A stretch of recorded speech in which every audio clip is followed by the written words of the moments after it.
With spring right around the corner, maybe you like me, you're excited to get out for longer walks and runs, pick up a new book to read outside, or just get out and explore new neighborhoods and food.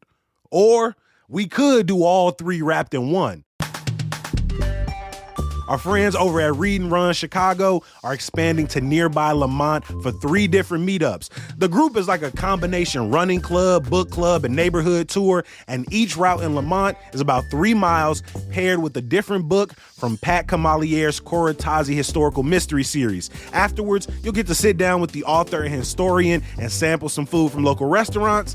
The first run is Saturday, March 23rd. Spots are limited and are going to go fast, so register now at readandrunchicago.com or find the link on their Instagram at readandrunchicago.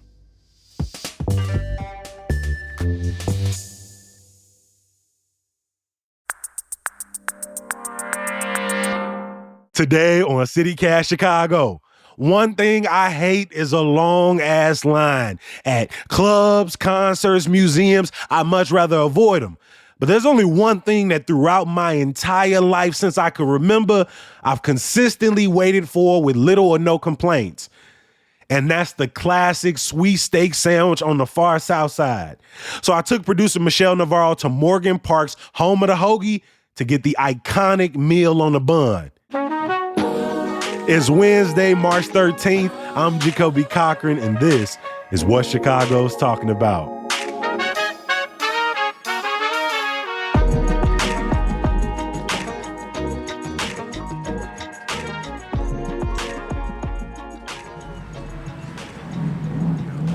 Long-ass list in there, Brody. How long ago did you call? Should I call it like what is it? Probably 1:45. 1:45. She said about 45 minutes. It's probably gonna be longer. That Friday afternoon, it's packed in there. Yeah, we out here at home of the hoagie off 111 in Troop. Friday afternoon, trying to get the sweet steak, but we already knew we was gonna have to wait. Home of the hoagie been here since 1969. As long as I've known my entire life, the wait is 30, 45 minutes an hour. Even if you call in, it's about at least 10 people behind that window making steaks, sandwiches, and hoagies, and kind of moving people through. Cash only, ATM don't work. The only place to sit in there is to sit and wait. You got people off on the side. Before I came, my homie said it's the kind of place that the food is good enough that I'd come 4 times a month, but the wait is so long I only come once a year. So you said you've been coming here since you could remember. What's your earliest memories of coming here? Probably sitting in the car, 6, 7 years old. My mom running in and coming back out to sit for a while, then going back in to kind of check on it. And so, yeah, as long as I can remember these flavors. Before I knew what an Italian beef was, I knew what a sweet steak was. And the order is pretty simple. I called on the phone, let me get 1 steak extra sweet, then 1 steak sweet and hot, 2 fries with sauce on everything. They come with cheese. And so, yeah, pretty simple. You come in, we put our name on the list, record it a little bit. Now we're going to go stand in and wait with everybody else. Damn, that looks good. Luckily, my mom lives about 10 minutes north of home of the hoagie in Calumet Heights. And so we hopped in a car and slid over to my mom's house. Michelle got a sweet steak, hot and sweet peppers. I got a sweet steak with extra sweet peppers. I mean, it's beautiful to look at. You got your steamed Italian roll. You got 2 fat slices of tomato, like a sweet green relish, as much chopped steak as you possibly can handle. And Home of the Hoagie, as I was explaining earlier, has been around since about 1969. The original tourist flavors, which a lot of people say really brought the sweet steak to Chicago, also started in the 1960s. So Home of the Hoagie is one of the original places you can get this sandwich. Michelle, have you ever had a sweet steak, or is this your first time laying your eyes on it? Yeah, this is my first time. I've heard about it before, but I've never had it. So I'm really excited to try it. It's funny that you mentioned that this is the only thing you've ordered, because while we were waiting in there, we were right by the ordering window, and I feel like I just constantly heard the same order, which was the steak sandwich, which is also the first thing on the menu. Yep. So the meal on the bun. Mm-hmm. Even our Uber driver on our way to my mom's house is just like, she said she been wanting to get it for 2 weeks, but she know it's an investment of time. But it's one of those things that when you eat it resets the clock for you. It sort of, you know why you went there, you know why you waited.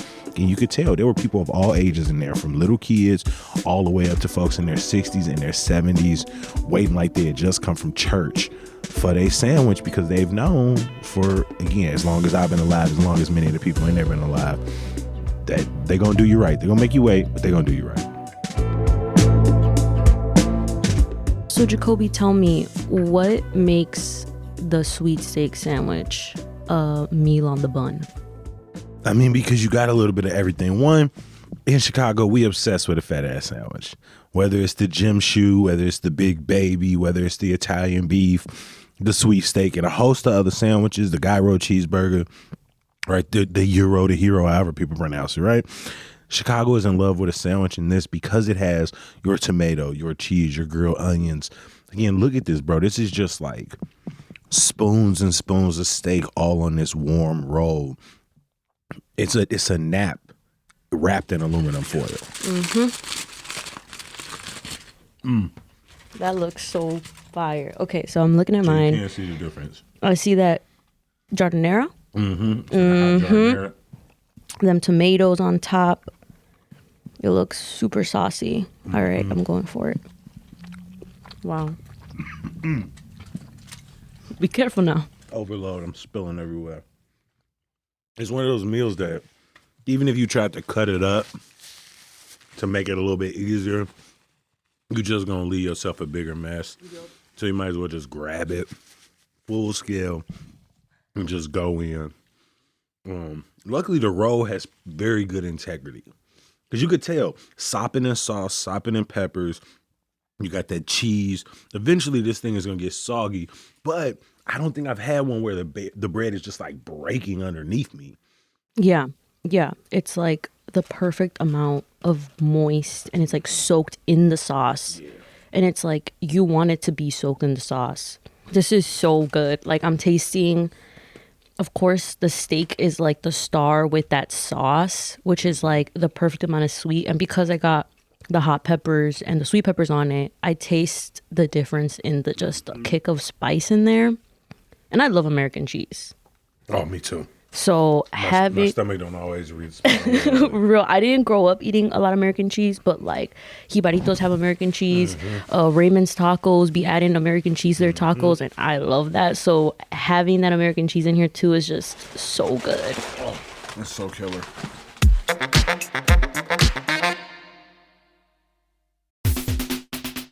The City of Chicago Department of Business Affairs and Consumer Protection offers a free entrepreneur certificate program for future and current business owners in Chicago. Participants must complete 6 webinars within 6 months in designated webinar categories. Graduates are eligible to apply for the CIBC Bank USA Entrepreneur Loan Program, a bank partner with BACP. The long-standing program was created to support startup or early-stage small businesses gain entrepreneur training with important working capital. Since the program launched, more than 1,000 Chicago entrepreneurs and business owners have successfully completed the program. Completing the process is as easy as 1, 2, 3. Number 1, register by signing up at chicago.gov/BACP certificate. Number 2, attend 6 webinars by registering for upcoming webinars at chicago.gov/BACP webinars. And number 3, graduate from the program and you'll receive your digital certificate and information on connecting with CIBC Bank USA. To learn more about the BACP Entrepreneur Certificate Program, please visit chicago.gov/BACP certificate. Shipping can make or break a sale, so optimize how you ship your orders with ShipStation. They make it easy to automate and manage orders no matter how big your business grows. And they might even be able to help reduce shipping and warehouse costs. So optimize and keep up your momentum for growth with ShipStation. Sign up for your free 60-day trial now at ShipStation.com and use the code POD. That's ShipStation.com with the code POD. Maybe I'm a prisoner of the moment, but of all of the Chicago classics that we have tasted, the sweet steak is amongst the most consistent in my life. The flavor today is very similar, if not identical, for me at least, to the flavor that I remember in my childhood. The relish is the same. The sweet peppers are the same. The way they cook the steak, the sauce tastes very similar. And in a way, it's like that Chicago hot dog in the sense of like those ingredients are just sort of the same. It typically tastes the same wherever you go. But when you start thinking about like a Harold's or a Giordano's, Illuminati's, even the Italian beefs, like the Italian beef tastes different places you go. 100%. Right? The meat is going to be different. The gravy is going to be different. The bread, the amount they soak it in, if you like it dipped or half dipped or however, yeah, it's going to be totally different. For this to be essentially the same restaurant, pretty much in the same family for decades, and for this recipe to still feel very true, at least over my 30 years, is been pretty remarkable to me. Yeah, definitely. Especially when it's like a smaller, like you said, like family owned kind of spot. Things happen. We talked about how, the original spot burned down, unfortunately, and they had to open up a spot real close to there. The original tourists that made the sweet steak, they had a location that just a few years ago, someone ran a car through it, and it hasn't even recovered. And I know that has some things to do with how things were going, inside the business as well. And so it's, especially when we're talking about a classic such as the sweet steak in a place like Home of the Hoagie, where they are not franchised, they are not in a bunch of places. Even with the original location burning down, it is one spot cranking out a classic for an entire city. And maybe it's the South Side, right? Maybe it's our sort of special sandwich, but you could tell today people are coming from all over the city making time to get one of these things. And so, shout out to tourists, but for one, like Home of the Hoagie, and there are other places that I think, there's a Haley's Hoagies, there's a hoagie spot off 83rd and Hostel, you can get it, but, at this point, Home of the Hoagie is the sort of number one champ right now. Jacoby, what does this sandwich mean to you and your community? You mentioned that you grew up around, so it was always kind of like a present business in your life, a present food staple. Mm-hmm. So what does it mean to you? For me, I think really in just ways that I'm describing the sandwich, it sort of reminds me of my family. It reminds me of warmth. It was one of those things, because you had to invest time in it in my household. It was never a thing where only one person got a sweet steak, right? It was never a thing where my brother just showed up and he had a sweet steak, or my mom just showed up. My mom ever went, she considered everybody. If I go, I'm thinking about, I'm trying to bring somebody with me. I'm trying to pick up some people. I'm calling people. I asked before I came, my friend, you want me to save some fries? You want me to bring you a hoagie? Because I know many of us we don't have time to go spend 2 hours. And the time you do have, we were there in the middle of a Friday at 2:00, and you saw how packed it was. Yep. And so it's always represented community, but also it really is a symbol of get out our way and give us opportunity and we will make magic. There really is no reason other than disinvestment that you step outside of Home of the Hoagie. And yes, there's a coffee shop, it seems, down the street, and there are churches and hustle man standing outside with selling tracksuits, and everybody's sizes in Kelowna, everybody's sizes. and there was a barbershop up the street, but you see that each of those businesses really are in many ways sort of fighting to be there, because the built environment around them aren't built in the same ways to have people sort of walking up and down the corridor and the strip.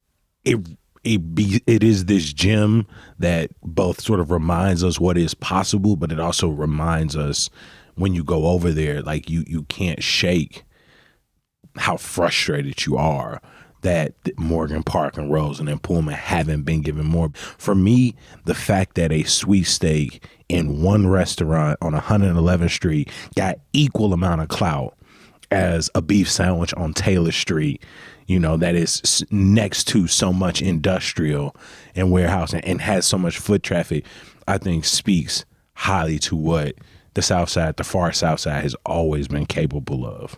Because of that extra weight and that kind of investment you got to make. Mm-hmm. When is it time to get a sweet steak? When do you tell yourself, like, all right, it's time to go. We need one. That's a good question. Because it used to be, if I had the money and if I was close enough, And then when I got back and I was sort of driving all over the city, I found myself on I-57 a lot.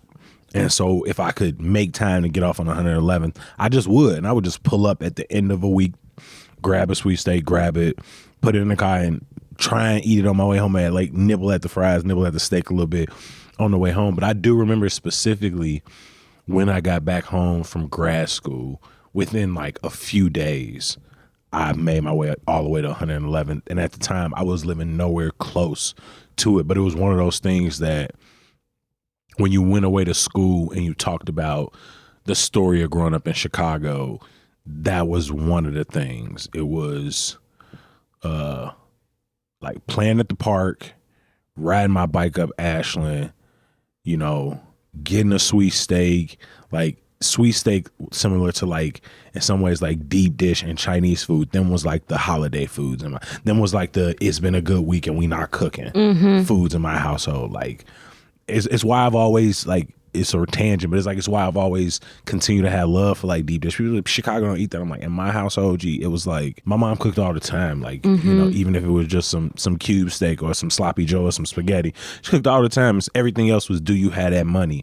And so you got McDonald's money, you got Chinese food money, you got sweet steak money. So it was one of those iconic few things that if there was a good week or we was going to celebrate or a movie night or summer break or spring break, it was one of the foods that we was grabbing.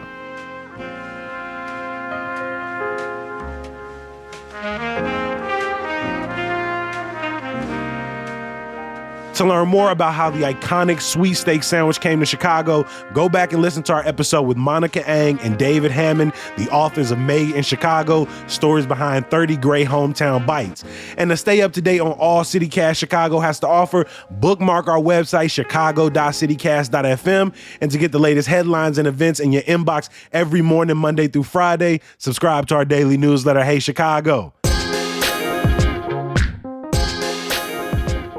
Hey, I was feeling a little under the weather yesterday, but today, some good news.